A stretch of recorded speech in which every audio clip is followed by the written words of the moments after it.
गर्भपात के बाद स्वाति अस्पताल के बिस्तर पर बेसुध पड़ी थी। मैं उसे टकटकी लगाकर देख रही थी क्योंकि कल मेरा भी गर्भपात होना है। नशा उतरने के बाद स्वाति बिस्तर पर दर्द से तड़प रही थी। अस्पताल का सारा स्टाफ स्वाति को अजीब नज़रों से देख रहा था, जैसे स्वाति ने कोई बड़ा क्राइम किया हो। लेकिन इस सब का जिम्मेदार कोई और थोड़ी है। हमने खुद अपने लिए ये राह चुनी थी। अपने छोटे से गांव की मैं अकेली लड़की थी जिसका सिलेक्शन टाटा जैसी बड़ी कंपनी में हुआ था। मम्मी पापा तो मेरी कामयाबी से फूले नहीं समा रहे थे, लेकिन पापा थोड़ा चिंतित थे कि दिल्ली जैसे बड़े शहर में लड़की अकेली कैसे रहेगी। लेकिन मैंने भी छाती ठोक कर पापा से बोल दिया, आपकी बेटी अपनी काबिलियत के दम पर यहाँ तक आई है, आगे की कठिनाइयों का सामना करने के लिए भी मैं सक्षम हूँ। पापा को मुझ पर पूरा भरोसा था, इसलिए वे मुझे दिल्ली के एक पीजी में छोड़ गए। लेकिन कामयाबी का नशा मेरे सर चढ़ चुका था, इसलिए पीजी मुझे अपने स्टैंडर्ड से छोटा लगा। मैं दिल्ली में एक अलग फ्लैट ढूंढने लगी। मेरे साथ काम करने वाली स्वाति अपने फ्लैट पर अकेली रहती थी, इसलिए मैं उसके साथ उसके फ्लैट पर शिफ्ट हो गई। कुछ रोज बाद स्वाति का बॉयफ्रेंड अमित भी हमारे ही फ्लैट पर आकर रहने लगा। मैंने स्वाति से कुछ ऐतराज जताया तो स्वाति ने उल्टा मुझे ही फ्लैट खाली करने को बोल दिया।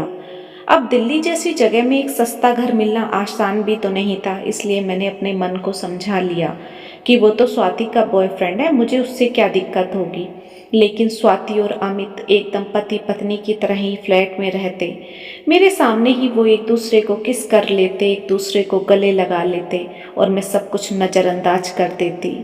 एक रोज मैं ऑफिस से लौटी तो घर के अंदर का नज़ारा देखकर मैं सन्न रह गई।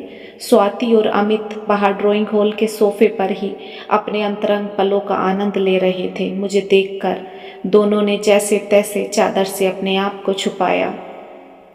मैं चुपचाप सर झुकाकर अपने कमरे में चली गई। मुझे लगा इस घटना के बाद स्वाति और अमित मुझसे नजरें नहीं मिला पाएंगे, लेकिन वे दोनों तो एकदम नॉर्मल थे, जैसे कुछ हुआ ही ना हो।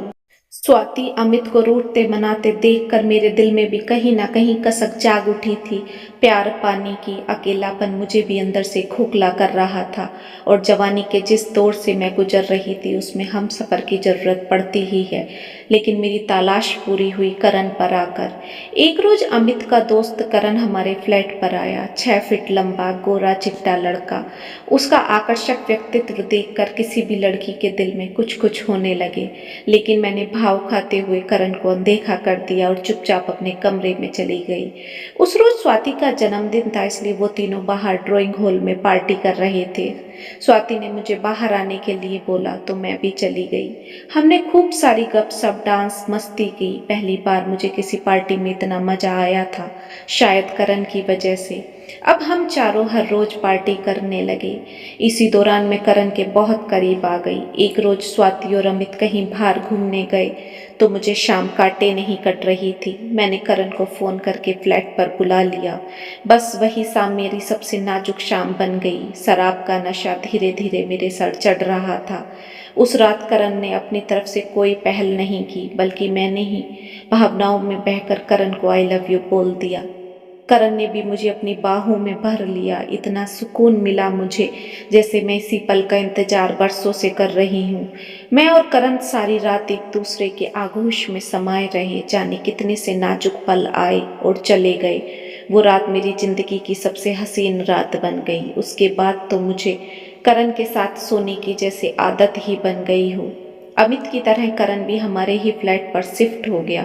कितनी अच्छी लग रही थी मुझे जिंदगी करण के साथ।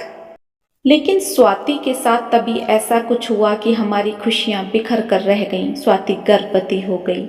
स्वाति ने अमित को शादी करने के लिए बहुत मनाया, लेकिन अमित ने अभी शादी करने से साफ इनकार कर दिया और स्वाति को गर्भपात कराने का फरमान सुना दिया। इससे पहले स्वाति कुछ फैसला ले पाती, मेरे पीरियड भी मिस हो गए।